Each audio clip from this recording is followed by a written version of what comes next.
Thank you so much. Thank you to Al and to Ann, to Your Eminence, to Governor Patterson and Mayor Bloomberg, to Senator and Mrs. McCain, to my wonderful colleagues, Senator Clinton and Schumer, to all the distinguished guests. There is no other crowd in America that I'd rather be palling around with right now.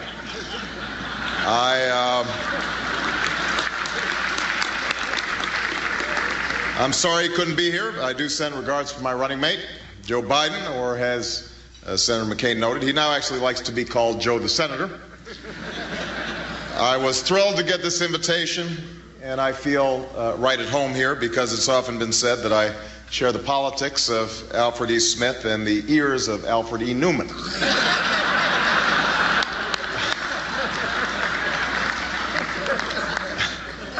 But I have to say tonight's venue isn't really what I'm used to. I was originally told we'd be able to move this outdoors to Yankee Stadium. Can somebody tell me what happened to the Greek columns that I requested?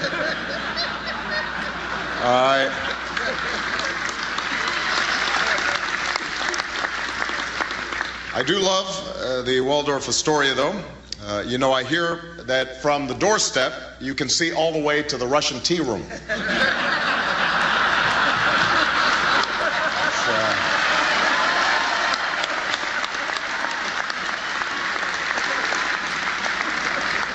It is an honor to be here with Al Smith. I obviously never knew your great-grandfather, but from everything that Senator McCain has told me, the two of them had a great time together before Prohibition, so.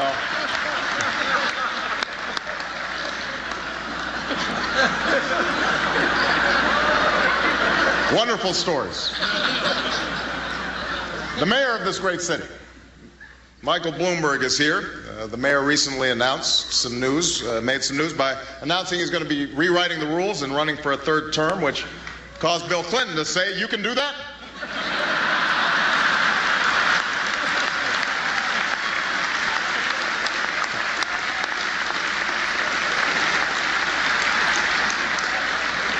The president's better half, Senator Hillary Rodham Clinton, is also here. I'm glad to see you made it, Hillary. I'm glad to see that you made it because I heard Chuck Schumer actually try to tell you that we really did move this event to Yankee Stadium.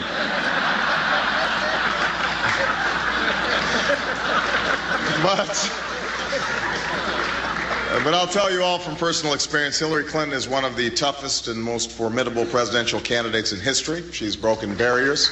She's inspired millions.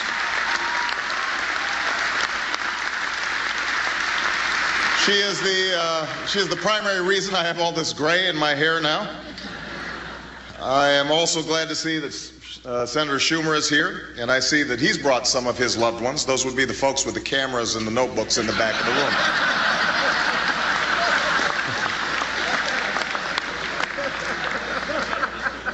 Of course, I am especially honored to be here tonight with my distinguished opponent, Senator John McCain. I think it is a tribute to American democracy that with 2 weeks left in a hard-fought election, the two of us could come together and sit down at the same dinner table without preconditions. Now, recently, one of John's top advisors told the Daily News that if we keep talking about the economy, McCain's going to lose. So tonight, I'd like to talk about the economy.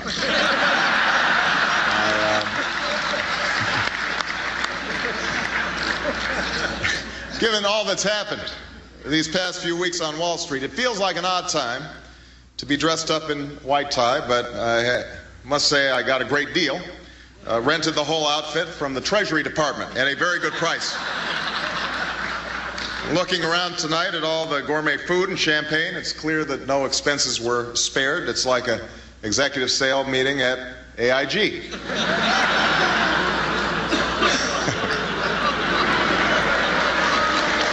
But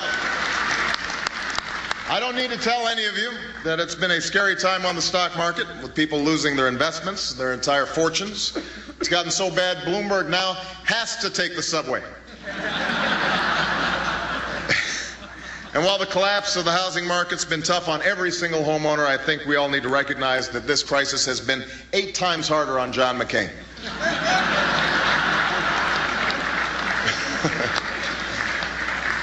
We've been debating a lot of these economic issues over the course of the campaign, but lately things have been getting a bit tougher.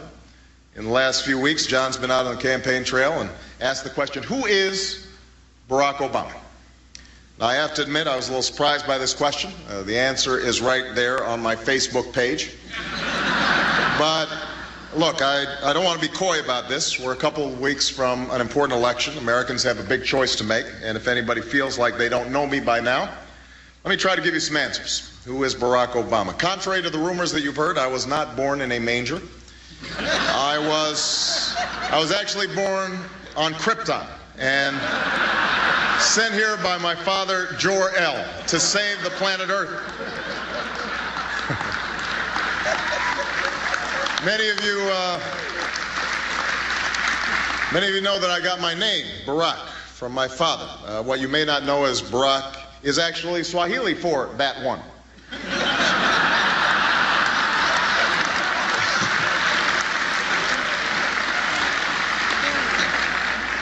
And I got my middle name from somebody who obviously didn't think I'd ever run for president.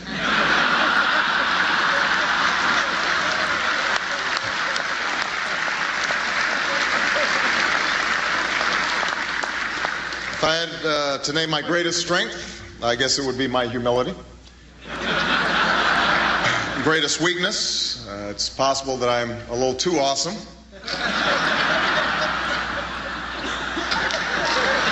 One other thing, I have never, not once, put lipstick on a pig, or a pit bull, or myself. Rudy Giuliani, that's one for you. I mean,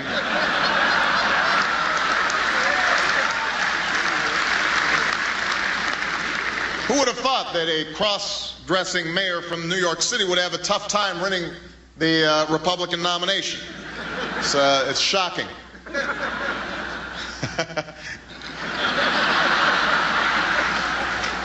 That was a tough primary you had there, John. Anyway, that's who I really am. But in the spirit of full disclosure, there are a few October surprises you'll be finding out about in the coming weeks. First of all, my middle name, it's not what you think. It's actually Steve. That's right, Barack Steve Obama. Here's another revelation. John McCain is onto something. There was a point in my life when I started palling around with a pretty ugly crowd. I've got to be honest. These guys were serious deadbeats. They were lowlifes. They were unrepentant, no good punks. That's right. I've been a member of the United States Senate. Come to think of it, John, I swear I saw you at one of our meetings. But I know Senator McCain agrees that some of the rumors out there are getting a bit crazy. Rupert, the other day, Fox News actually accused me of fathering 2 African-American children in wedlock.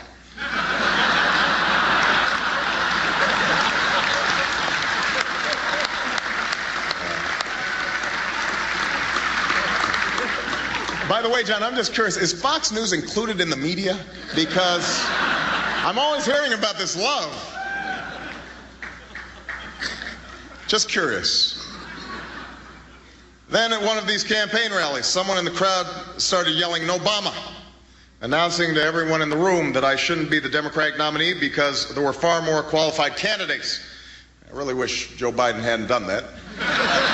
But at least we've moved past the days when the main criticism coming from the McCain campaign was that I'm some kind of celebrity. I have to admit that really hurt. I got so angry about it, I punched a paparazzi in the face on my way out of Spago's. I'm serious. I even spilled my soy chai latte all over my Shih Tzu. It was really embarrassing.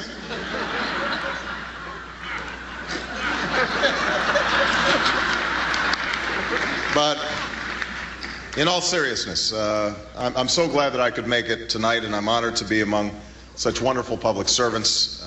I want to especially say a word of thanks to Senator McCain. We are in the midst of a tough battle right now, and American politics at the presidential level is always tough. But I've said before, and I think it bears repeating, that there are very few of us who have served this country with the same dedication and honor and distinction as Senator McCain, and I'm glad to be sharing the stage with him tonight as I am during the course of this nomination.